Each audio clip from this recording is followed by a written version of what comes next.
Let's do another cyclohexane drawing problem. But let's make a derivative of cyclohexane this time. So here's just my cyclohexane ring. And so now what I want to do is I'm just going to substitute it. I'm going to replace one of the 12 hydrogens with a methyl group. So this would be methylcyclohexane.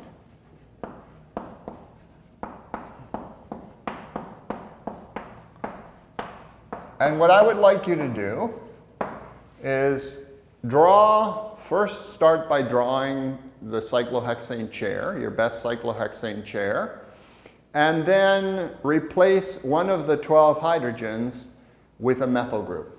And let's see how that goes. And let's start by replacing one of the equatorial hydrogens with the methyl group. Okay, so we're going to start. We're going to draw the cyclohexane chair. I showed you in a previous video segment how to do this kind of systematically. Let me show you how I actually tend to do it.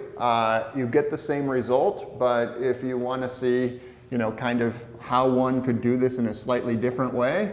So I start like that with like a little, looks like a bird's beak or something like that. And then I build the rest of the structure off of there. So this bond is parallel to that bond. And then I'll finish it off with another piece like that. All right? So if you draw your cyclohexane chair in some other way, that's perfectly fine. But just to show you one possible way to do this. Okay, so now I need to put the methyl group in an equatorial position. So let me just go ahead and put in all the axial hydrogens. So axial up, axial down, axial up. You can put a little gap in the bond in the back there, etc., etc. And there. And then let me just put my equatorial methyl here. For the purposes of this problem, it doesn't really matter where you put it. You should convince yourself, maybe with your molecular models, that wherever you put the equatorial methyl, you can turn the model to make your model look exactly like this drawing. Okay?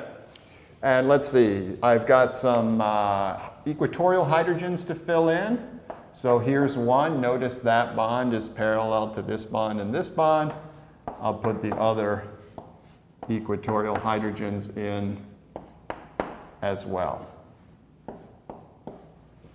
Okay, so hopefully you came up with something at least equivalent to this.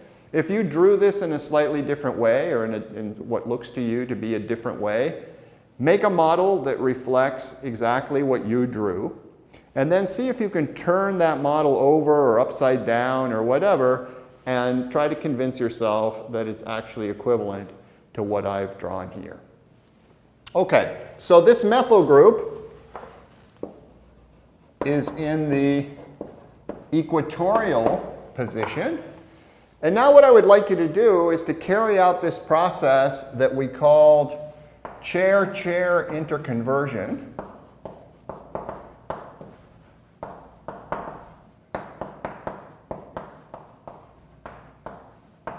Or CCI, if you prefer an abbreviation. And remember, that doesn't just entail taking the whole model and turning it upside down or rotating it or anything.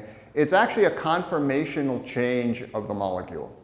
And as we said in class, a good way to think about this is to take your model and take this carbon and move it up like that, and take this carbon and move it down. So as the name suggests, you're going to start with a chair arrangement, and you're going to end up with a chair arrangement. So see if you can draw the other chair form of methylcyclohexane via this kind of chair-chair interconversion process. So pause the video and give that a try.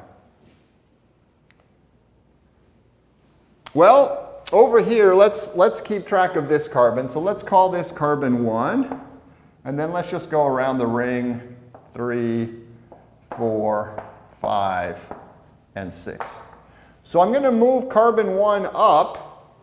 When I do that, so I showed you kind of how to draw cyclohexane using this kind of beak-like strategy. So carbon 1 now, instead of being down here, is going to be up here. Here it is. And then I need to build the rest of my ring off of that, like that. So carbon 1 moved up, like so. Carbon 4 moved down. So hopefully carbon 4 is pointing down now. Yes, it is. Okay, so that's comforting. There we go. 1, 2, 3, 4, 5, 6. And then the issue has to do with keeping track of the groups, right? So it seems like carbon 1 is pretty important as far as we're concerned. As this carbon moves up and ends up where I drew it on the right-hand side, I think you can see that this methyl group, which starts out equatorial up, so this is equatorial, and it's in the up position, whereas this hydrogen is down, right? It's going to end up here. And the hydrogen on 1 is going to be there. So notice what happens, right? So remember what we said about chair-chair interconversion. When you chair-chair interconvert, all the things that were originally equatorial, like this methyl group, become axial.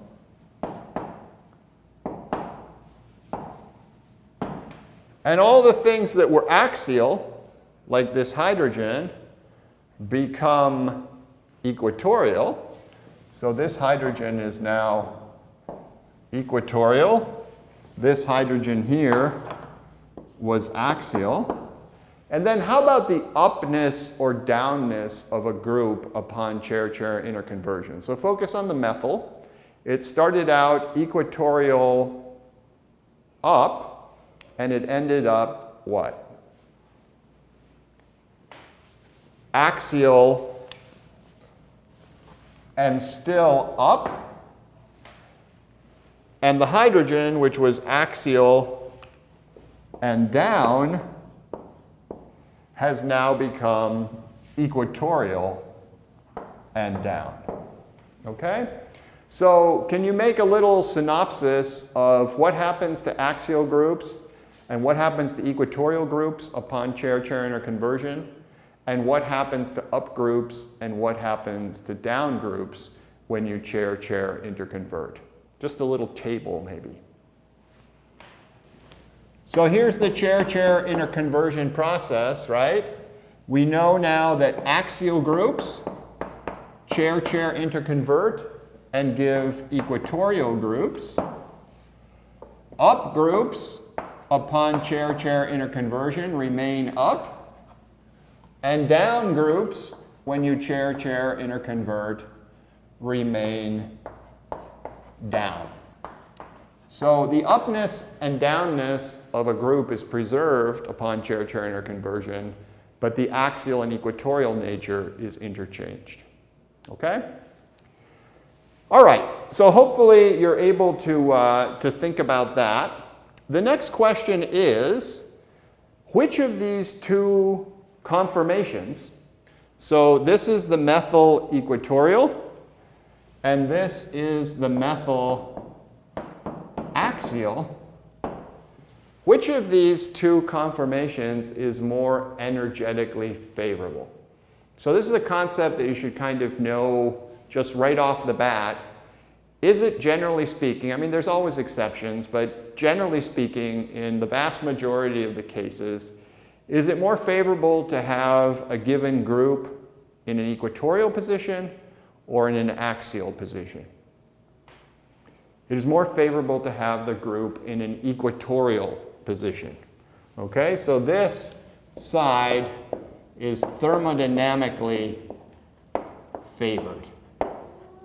Okay? So in class we didn't quite get a chance to explore that, maybe as much as we would have liked to.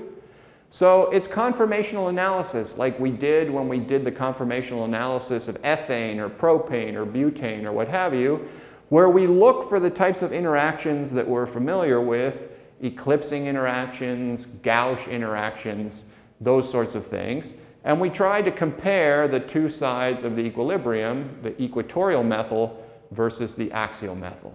Okay? So first question, are eclipsing interactions going to be an issue on either side? Why or why not?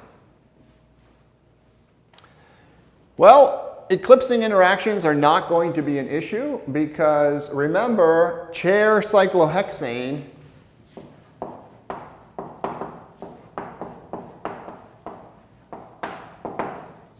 is completely staggered all around the ring. So take your model, look down any of the 6 carbon-carbon bonds of cyclohexane, and what you will see is a perfectly staggered arrangement. That is to say, there's no torsional strain associated with cyclohexane itself. Okay? Everything is perfectly staggered. What about other types of interactions, though? So what I would like you to look for is in each of these arrangements, look for gauche interactions. All right? And it's going to have to do with the methyl group. So what I want you to focus on are the bonds that connect carbon 1 to the adjacent carbons. All right? So this bond right here, the bond between C1 and C2, and this one, the bond between C1 and C6. Take your model. Maybe you have enough pieces to make 2 different models. Put one model so that the methyl group is equatorial. Build a second model of methylcyclohexane, but arrange it so that the methyl group is axial. And what I would like you to do is I would like you to look down this bond, and then look down this bond. And then on this model, look down that bond between 1 and 2. Look down the bond between 1 and 6. And look for interactions involving this methyl group. All right? So do that. Maybe do this along with a friend and discuss what you see. And then come back to the video. Okay, so we're going to be looking down this bond. And what I want you to focus on, as you look down the bond between 1 and 2, I want you to focus on the dihedral angle between this bond between C1 and the methyl, and this bond between C2 and C3. Okay, so if I put my eye right along the C1, C2 bond, go ahead and do that. What's the dihedral angle? And you might be able to answer the question just by looking at this picture. But what's the dihedral angle between these 2 green bonds? Well, the dihedral angle is 180 degrees. What do you call 2 groups that are 180 degrees to each other? Those 2 bonds are anti to each other. Okay? And then look down the bond between carbon 1 and carbon 6. I've got to put my eye down here somewhere. And what's the dihedral angle between this carbon-methyl bond and this carbon-carbon bond that sprouts off of C6? What's the dihedral angle there? Well, that's also 180. So those bonds, my drawing's getting a little crowded here, I apologize for that. So those bonds are also anti to each other. Okay, so you might want to pause the video again and go through that same exercise in this case. Look down the bond between 1 and 2 or between 2 and 1. Look down the bond between 1 and 6 or 6 and 1. And think about the relationship of this carbon-carbon bond to the methyl group and those same two bonds, the 2,3 bond and the 6,5 bond. Well, here's the 2,3 bond right here. And here's the 5,6 bond right there. So if I'm looking down the 2,1 bond, go ahead and do that with your model. It's much easier to see it with the model. You've got to put your eye right along that bond. What's the dihedral angle between this orange bond and that orange bond? They are 60-degree dihedral angle. And what's another name for a 60-degree dihedral angle? Those bonds are gauche to each other. And then if you put your eye along the 1,6 bond or in the 6,1 direction, you can look in either direction. What's the relationship between this carbon-carbon bond and this carbon-carbon bond? Well, those are also gauche. Okay? So does that help in terms of conformational analysis? Think back to N-butane. What was the lowest of the low conformational energies for N-butane? What conformation? It was the anti, okay, where the two methyl groups are as far apart from each other as possible. And then the gauche was a little bit higher than the anti. Do you remember by how much? By about 0.6 kcals per mole. The difference in energy between these two arrangements, the methyl being equatorial and the methyl being axial, well, what would you estimate it as? Count the number of gauche interactions in the orange case and compare it to the number of gauche interactions in the green case, and then do the math. Well, how many gauche interactions are there here? None? 0? How many gauche interactions are there here? 2. If each gauche interaction is worth about 0.6 kcals per mole, we would predict that this would be at about plus 1.2 kcals per mole relative to this one, which would be our base mark. So we could just declare this to be 0 kcals per mole. Remember, we don't care about an absolute energy scale. It's all relative. Okay? So this one is lower in energy than that one. Which side is going to be favored at equilibrium, given that the green side is lower in energy than the orange side? Well, this should be favored at equilibrium. The answer is actually right here. Thermodynamically more favored. So, you know, we could modify the length of our arrows or something to reflect that. The actual difference is a little bit greater than 1.2 kcals per mole. The actual methyl A value, an A value is just what is the energy penalty for putting a group axial versus equatorial, and it's going to vary in magnitude depending on the group, but the axial value for a methyl group is about 1.7 kcals per mole. But our estimate was not too far off. Okay? So what you should definitely remember is it is better to have, energetically speaking, better, lower energy, to have a group R in an equatorial position, in this case the R group was a methyl, versus an axial position.